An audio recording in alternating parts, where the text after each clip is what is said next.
Sound the live show air klaxon. Wheel it up. Tickets for our first live show in a year, are going on sale this Friday. But when I say on sale, they're free. The only catch is that to get the ticketing link, you must be signed up to our Patreon.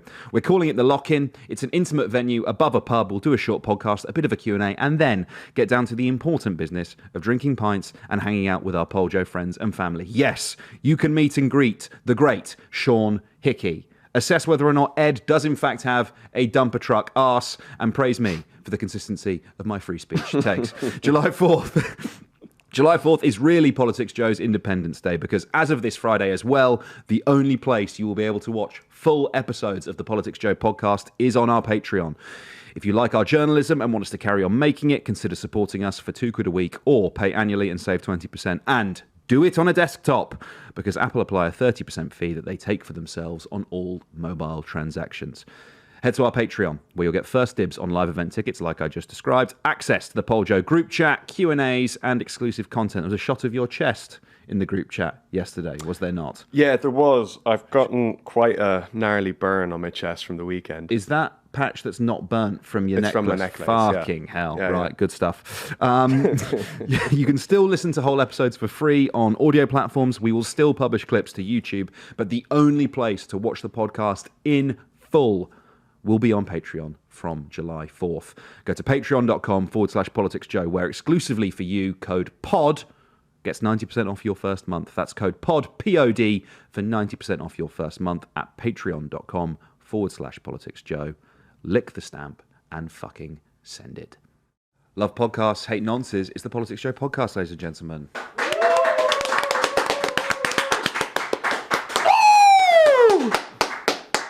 Yeah. We've got the space for this. Podcast pump. How's that? Let's hope Ben has framed the cameras properly.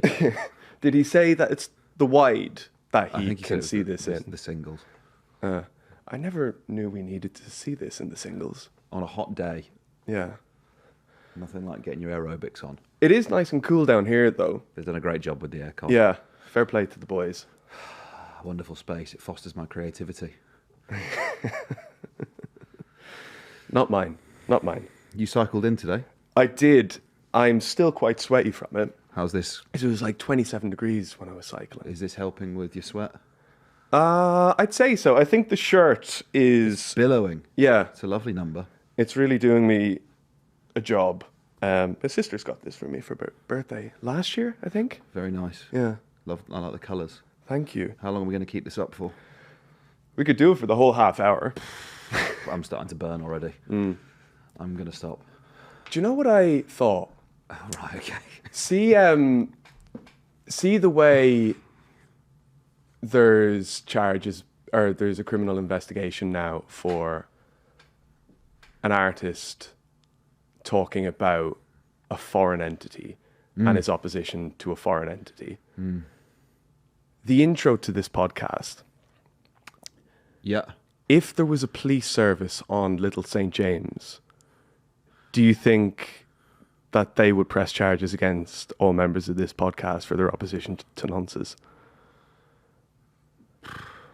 You're going to have to explain to me what Little St. James is. It's Jeffrey Epstein's island. Oh, yeah. That's what it was called? Yeah. I've only ever heard it referred to as Fuck Island. It's not true. I've never heard of it called Fuck Island. I think there was some... I don't know whether it was real or whether it was comedians riffing, because that's the only place I've heard it referred to as that. Yeah. But there was It wasn't on the flight logs as Fuck Island. I can tell you that there much. was some suggestion that, in his own communications, he referred to it as that. But that may have just been a joke. No, it was Little St. James. I've never heard it called that. However, I don't think there was a police service on Little St. James. You'd imagine not. Yeah. If there was... They'd have been busy. Yeah. They would, well... or completely it depends on what the incompetent. laws of Little St. James are.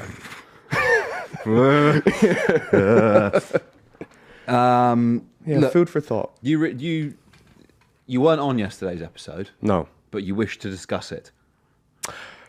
Because let me tell you, listeners and Seán, I'm more than happy to be consistent on free speech yet again today, should you wish me to.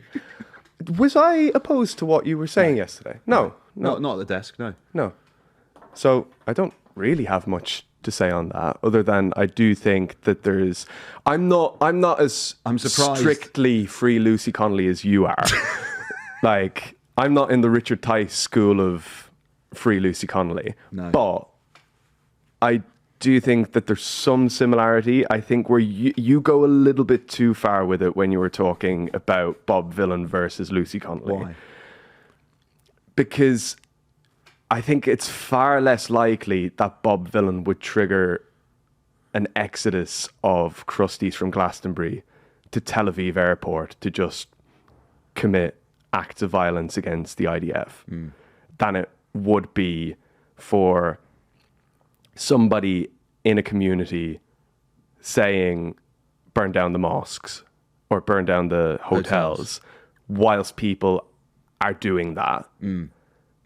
I think that's a far more likely situation for there to be a manifestation of that speech.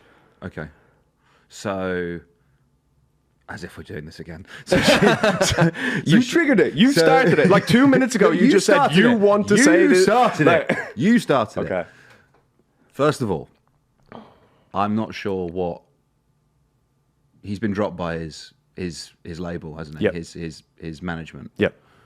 Which feels like Cancel culture. Well, it feels like can't handle the heat, get out the kitchen, because like he is a punk act. What I will say is what happened at Glastonbury, it's pretty in keeping with his previous remarks. Yeah. I think Bob Vylan's been at it for years. I think you said you found him on the record like calling people Zio scum. Yeah. Yeah. Yeah. So, I think essentially like he's like played on a big stage and everyone's been like, whoa, who the fuck is this guy? And they're like, yeah, I don't know, not sure about him actually, let's cut him. Okay, so Lucy Connolly posts that on social media whilst there's rioting happening. You're right, Bob Vylan says it on a stage at which at most there are 30,000 people watching, none of whom have the inclination whatsoever to leave Glastonbury on the Saturday, get on a flight and commence a guerrilla campaign against members of the IDF. However, I would say that clip is it was the only thing really I saw on Twitter, my Twitter, over the course of the weekend. It was just endless people getting angry about the clip. It was broadcast on the BBC, but I don't how many people are watching the live feed of the Westholt stage at 2:00 on a Saturday afternoon.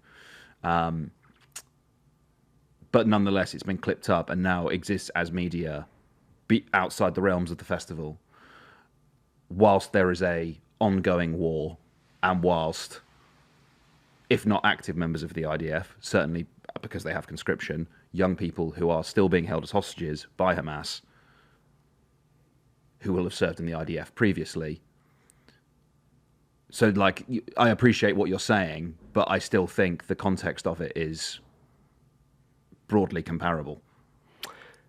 But like there are people who it's within their gift to kill, at least tangentially associated to the members of the IDF. Yeah, I guess when it comes to that, do you think the Hamas captors have their eyes fixed? Yeah. They're not waiting for Bob Vylan's comments on the thing to then say, right, okay. Well, he said it, so yeah. I think there's a lot to be said of how it's not necessarily that the context is lost, but like the experience of the thing gets reappropriated however many times it's recycled from the real to the artificial. The artificial being online. Yeah. That like you had that when it came to the kill your MP stuff with Kneecap.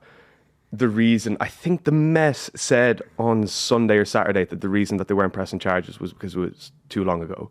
Oh, really? Yeah. They did a statute of limitations so on that's one of the reasons that there's a second hearing with the up Hamas, up Hezbollah stuff, is that it was being debated a couple of weeks ago that it had been over 6 months since the event itself to the point where charges were pressed, that the limitation on that case was over.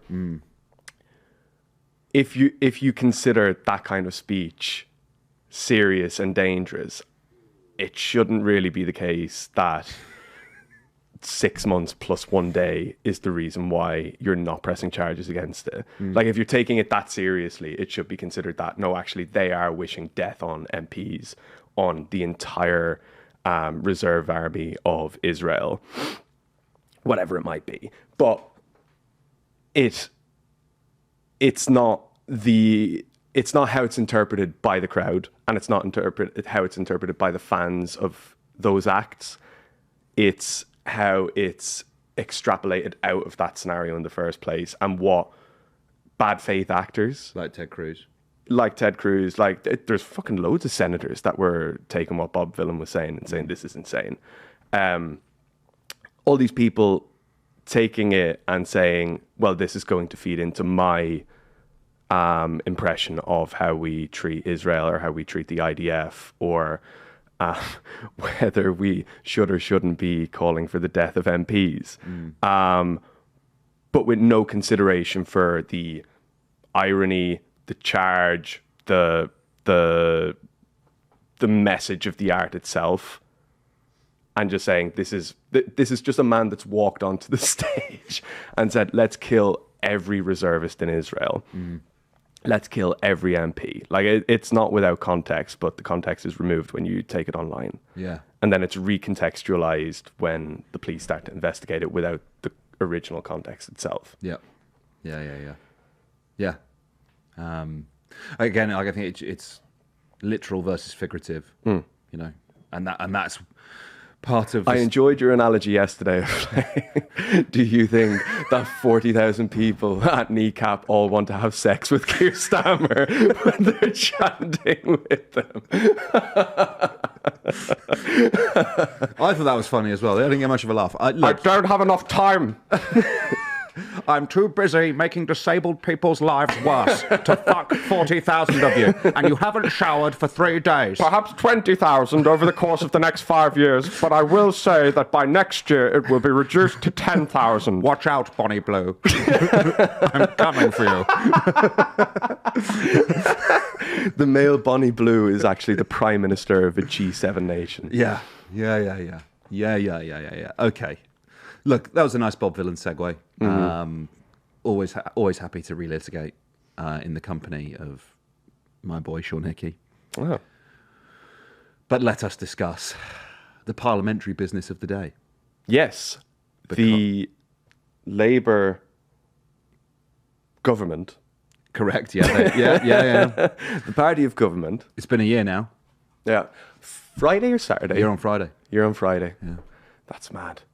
I'm going to see Fontaines on Saturday, and that means that would be... A Kneecap playing that show as well?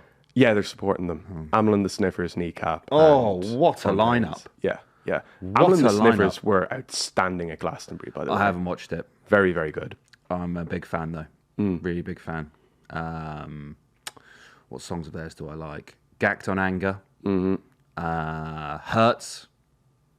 Is it Hurts? Yeah. Hire me a car. I want to go driving. Fucking banger. Yeah. Real good. Blinded by Angels, is it? They guide me. Yeah, anyway. Yeah.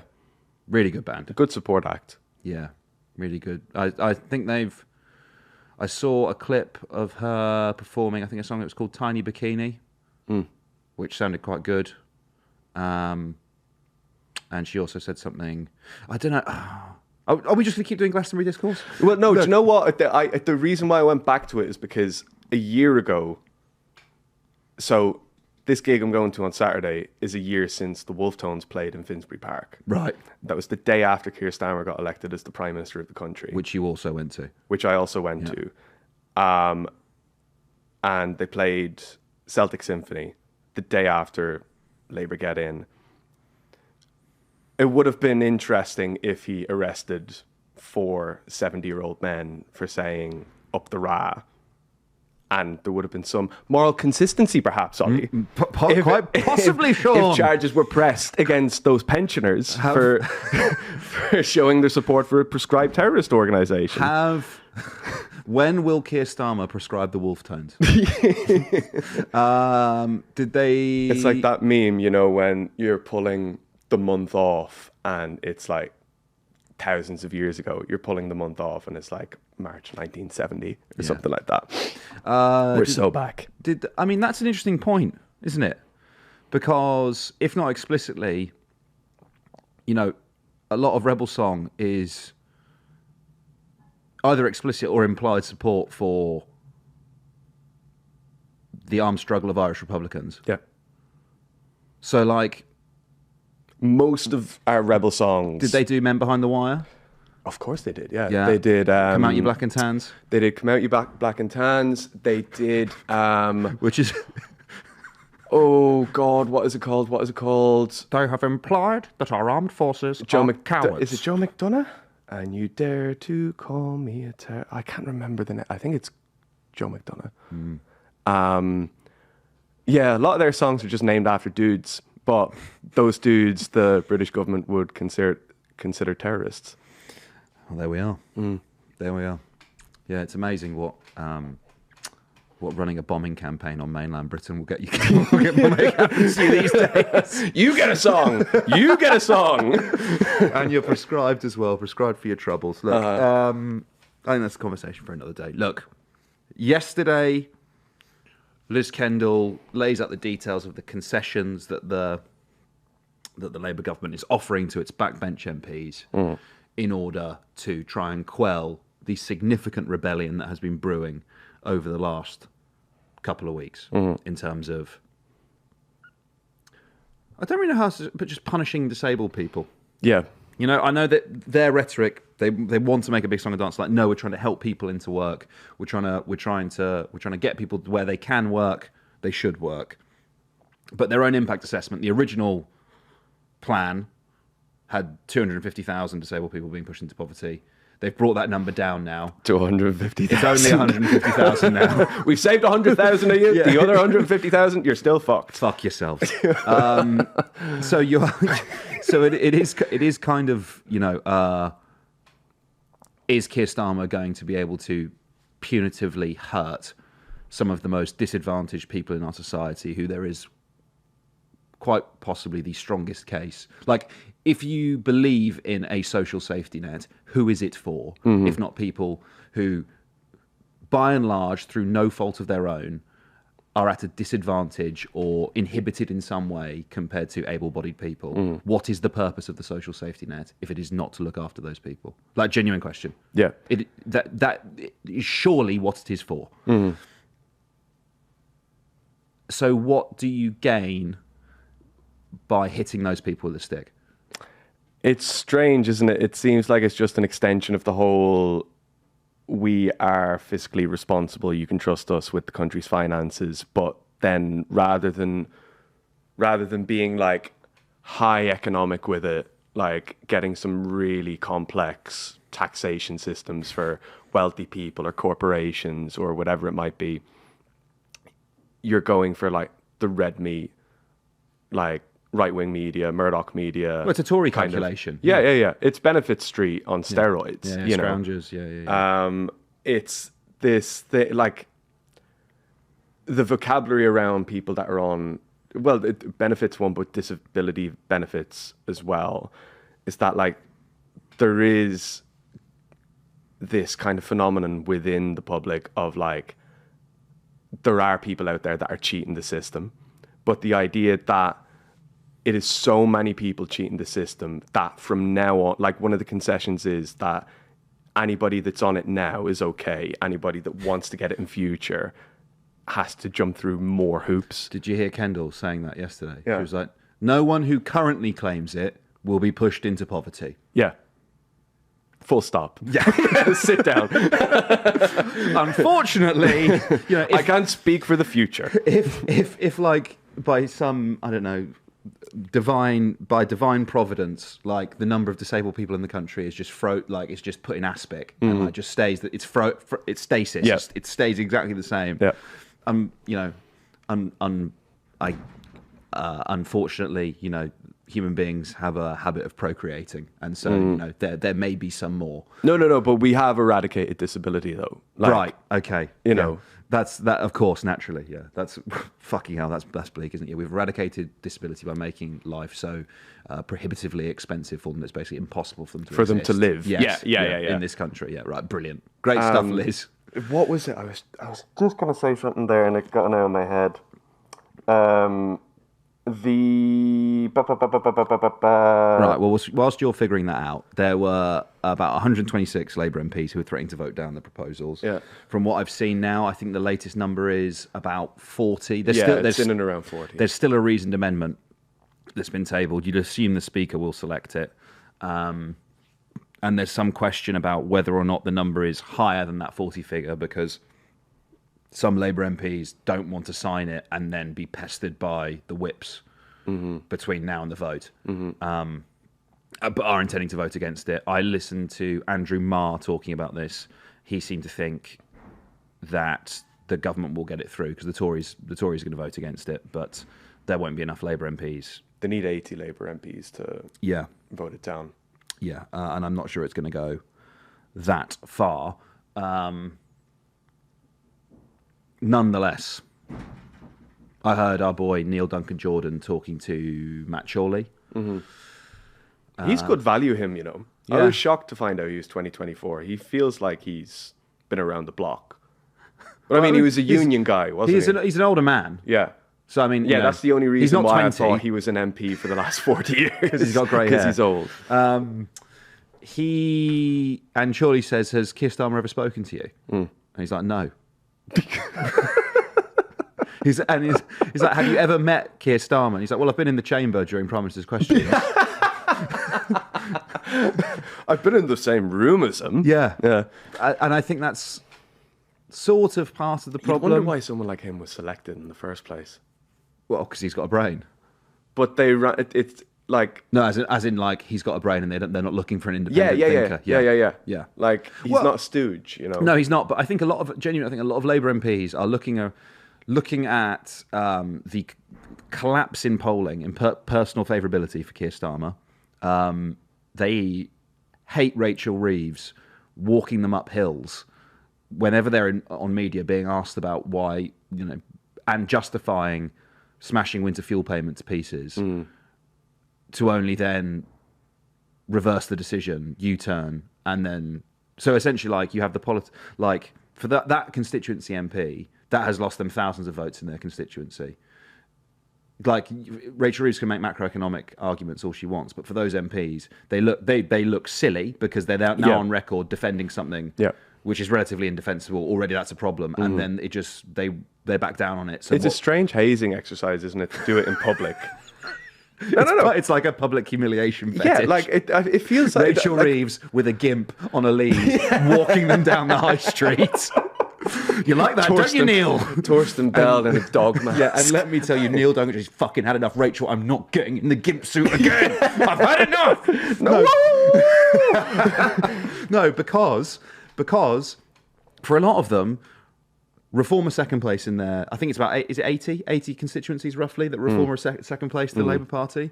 They look at the national polling and go, right, so what? I'll be a one-term... behind them, a constituency. I'm a one-term MP, and my legacy is cutting disabled benefits and making pensioners colder in winter in the name of macroeconomic stability, because Rachel Reeves has decided that 10 billion of fiscal headroom is in some way adequate when, like, any kind of global event will just wipe that out. Yeah. If Trump decides he wants to put an extra 10% tariffs on, so that's gone. Yeah. What was it for? And you can probably ameliorate that a little bit if you're Keir Starmer by introducing yourself to some of these MPs and saying, "Nah, don't be silly. How do you do? I'm the Prime Minister. You are a backbench MP." But I think, do you reckon it's a case of him, like, not recognizing already that he's never going to endear himself to the... Neil Duncan Jordan in particular is a union boy. That's not the kind of person that's, like, going to be ride or die Keir Starmer for the next 5 years. But nonetheless, he is a member of the Parliamentary Labour Party. Sure, but I think it's just, like, I wonder if it's genuinely just, there is no point in me trying to schmooze this guy because at some point in the next 5 years, he's going to betray me. Whereas I've got Sam Carling, I've got like whoever else from 24, Josh Simond. That's going to just either the strongest that they're going to stand against me is going to abstain on something. They're not going to vote against me on anything. They're just going to, like, that's what happened when it came to the winter fuel, was that we had this same kind of threat of a rebellion, and most of the MPs that were part of the rebellion, like even Diane Abbott, abstained rather than voting against it. Whereas this time around, like, I mean, we'll find out in the evening time, I suppose, but 7 this o'clock. feels stronger that 120 is a lot. It's not going to be all 120 of them that are going to abstain. And now, yeah, as you said earlier on, it's like there's 40-ish now. If half of them abstain and the other half vote no, I wonder if that's a significant enough, is 20, this is a question for the table. So me. Is 20 MPs too many for him? In one gimp suit, yeah. In what? It's a big gimp suit. Yeah. Have you Only seen- one head though. Have you seen those lads that like get suspended above the ground in like a vacuum sealed thing, and they have like a straw No, for air or what? for air? Yeah. Well, perhaps bodily fluids. Yeah. Yeah, it's I've seen stills. vacuum packed Yeah, so it's gimps. like yeah. So it's like, I don't know. Picture like a room, Yeah. and there's have you like a vacuum packed bag? Yes, of course. Yeah, right. Yeah. Imagine like a 12 foot by 12 foot one of them suspended in the air, Yeah. and your man climbs into it, and then the dominatrix applies a Hoover, sucks all of the air, so he's now like frozen. Yeah. And And he's just he'll have left like there. he'll have like a straw, to breathe through. And it's just, Oh well, I I'll assume. come back in a couple of hours. Look, I assume there's some slap and tickle involved as well. Yeah, but yeah. Would it? I don't know if you'd feel the tickle. Would you feel the tickle? I don't think you would. But what if the tickle slap, is maybe. What if the tickle is euphemistic for something else, Sean? Have you considered that? Have you considered that eventuality? No, but Yeah. sure, like that must be part of the suspension kink. Is not all. It doesn't have to be finishing every single time. It's the humiliation of being suspended in the air. I think it's probably claustrophobia as well. How are we going to bring this back to the Labour rebels? And I'll whether get there. they're Don't going worry. to. Don't worry, we'll get there. I don't know. It's not claustrophobia. It's the opposite of claustrophobia. It's enjoying a claustroerotica. But is it? I don't want the. Anyway, I mean, it's the same. It must be the same sensation as the gimp suit. It's just you're in a bigger thing. You know, it's like if you had a gimp suit that had hooks on the back of it, is what a vacuum sealed bag. Did you say you're suspended on like ropes or something? no, in this vacuum bag? because you're vacuum sealed. Yeah. You're just in it. Yeah, It's like the bag must be, either supported by something or Yeah. hanging from something. yeah. But you're not attached. You're just in it. You're just in it. Yeah. I got that much. But I'm still hung up on whether you could feel the tickling or not. So I think the plan, it's skin on skin that tickles, isn't it? And so No, wrong. I could tickle you with a feather duster, boy. that's it. But it's the sensation on your skin that Yeah. gives you the sensation of being tickled. Look, it all depends on I don't know whether it be GSM or TOG rating for the latex bag. What's the measurement that you measure the thickness of? I've no idea. Let's say it's GSM, which is paper, but if it was a thin GSM, Real feel. a real feel vacuum seal bag. Yeah. If it was a thin GSM. as opposed to you, I don't think it's cynicism on behalf of Keir Starmer. I think it's arrogance. I think it's arrogance. Sorry, what cynicism towards what? You're saying, why bother even asking Neil Duncan Jordan to get in the gimp suit Why? for Yeah. me? No. Because he won't. No. Let's. He will just betray me. Yeah. He and Why give him a tickle?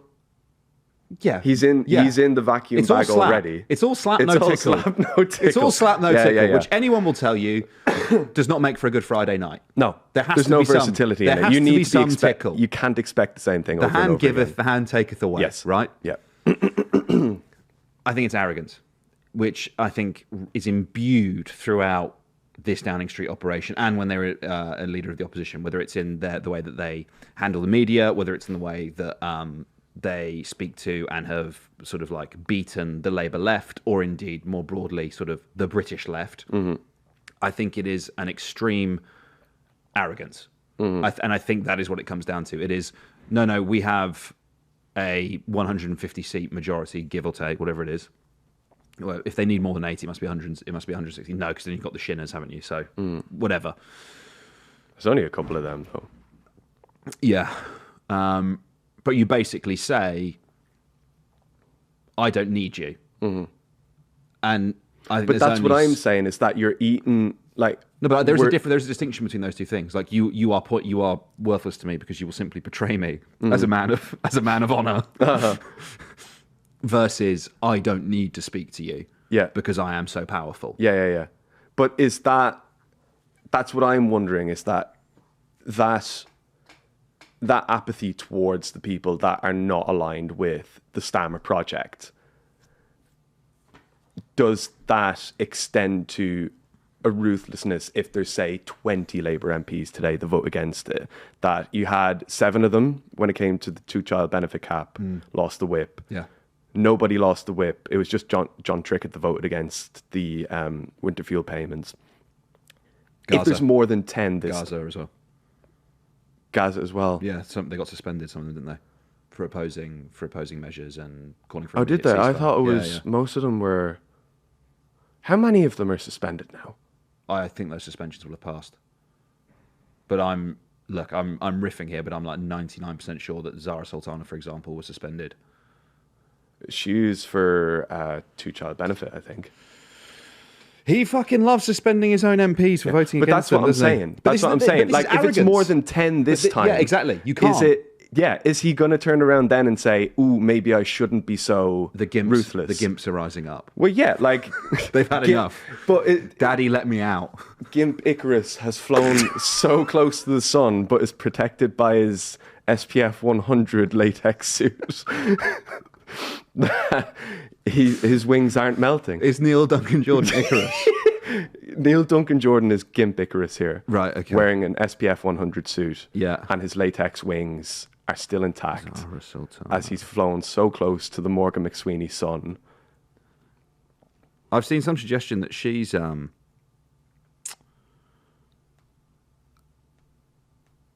sorry. I just got lost because I started reading about Zara Sultana. That's okay. What did you learn? I'm sure it's 2-child benefit that she's gone for.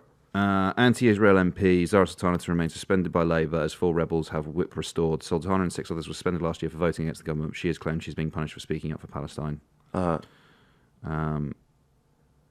Frequent critic of Israel, Zara Sultana will not be given the Labour whip back despite 4 of her colleagues being reinstated. Sultana was among a group of 7 MPs suspended in July for voting against the government, and 4 a Scottish National Party member. Mm-hmm.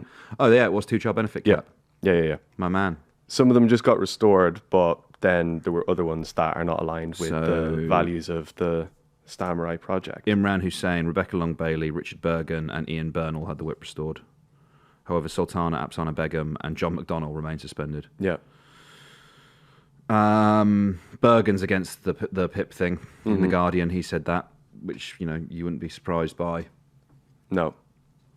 Look, but again, if you treat dissent in this fashion, and obviously you're entitled to, it's a political party, they have whipping operations, but it does mean that essentially you're going to run out of a majority very because quickly. People, instead of I'll vote against that because I can't, it's a matter of conscience, I've had the whip removed, it means that the next time you're thinking of doing that, you do it in secret, you plot in secret, and then all of a sudden there's 120 Labour MPs with their names on a piece of paper and you're fucked. A case for proportional representation. Big parties like this can't operate when it comes to the, I guess, Starmer and Reeves would say the pragmatic operating or management of a country. You've got the socialist left, the idealistic liberal, and then the wet Starmerite, all operating in the same bubble. And every time there's some sort of vote, one of those groups is going to be against it. It's never going to be the Starmer wets. But I think the longer that goes on, there is more and more case for another party of the left, and I don't think the Green Party is it's not like a social, maybe it's a social democratic party in some way, shape or form that people like SDLP, SNP get involved in. But I think the longer goes on, the more that you see that the way the Labour Party is carrying itself into the next election doesn't really hold water with a lot of the Labour Party electorate. I've got an image of the Keir Starmer and Rachel Reeves dungeon in which they keep the backbench gimps, and it's just called the Pragmatic Management Room. Sick. Yeah. What kind of tools have we got in there? Well, famously pushing 150,000 disabled people into poverty. Yeah. Just ritual humiliation on the media. Well, the son of a round. toolmaker, he's probably got a Some big hand operation drills. in that dungeon, hasn't he? Yeah. Yeah. I think a lot of that. Yeah. I'm not going to say that out loud. Look, so all eyes peeled. I don't think Liz Kendall, what she said yesterday, has particularly soothed sentiment. And the thing is, it's hard to say now what bearing this will have on the rest of the government. But the thing about rebellions is once you've had one, MPs kind of get used to voting. It's like once the dam is broken, you can't stop the They've flood. gotten a taste for it now. Yeah. And you could look at like David Cameron's Brexit referendum rebellions, and then obviously the way his prime ministership goes, Brexit becomes the totemic issue, on which he is judged. But I mean, the lesson is just do Labour policies. Don't do Tory ones. Yeah, don't do Tory ones. You should be all right if you do it that way. Yeah. Or indeed, just a sumptuous bit of taxation. Yeah. On the rich. Do you see how the Canadians? We probably have to go now, but Mark Carney got rid of their equivalent of the digital services tax shortly after Trump decided he wasn't going to go ahead with their trade deal. Has the UK gotten rid of its digital services tax as part of I wouldn't be able to tell you. the trade arrangement? I don't think so. But I don't think it's been formalised, but it has been flirted with, hasn't it? That it's going to be part of JD it. Vance hates it. Yeah. I'm Googling it, so you're going to have to add a No, I mean... okay, we can sit in silence. Yeah. Great listen. It is a good... Well, I mean, on July 4th, they won't be able to see us sitting in silence, of course. They can just listen to it. They can just listen to the silence. But yeah... The UK is planning to keep its digital services tax, despite the US wanting it to be dropped as part of trade talks. I guarantee you it's going to go. I guarantee you it's going to go. Like, you can say now, how many times has he said that he's going to keep something or they're going to do something and they haven't done it in the end? Listen to this. The levy charged at 2% on revenues derived from UK users of search engines, social media companies and online marketplaces is unpopular with American firms like Google, Facebook and Amazon. That's good from Bloomberg. All right. Well, maybe you started it there, so maybe we'll just do an ad read and get out of here. Yeah. Yeah? Cool. Pleasure to podcast with you, Seán. The pleasure's all mine, Oli. Thank you. No, thank you. Thank you, guys. Thank you.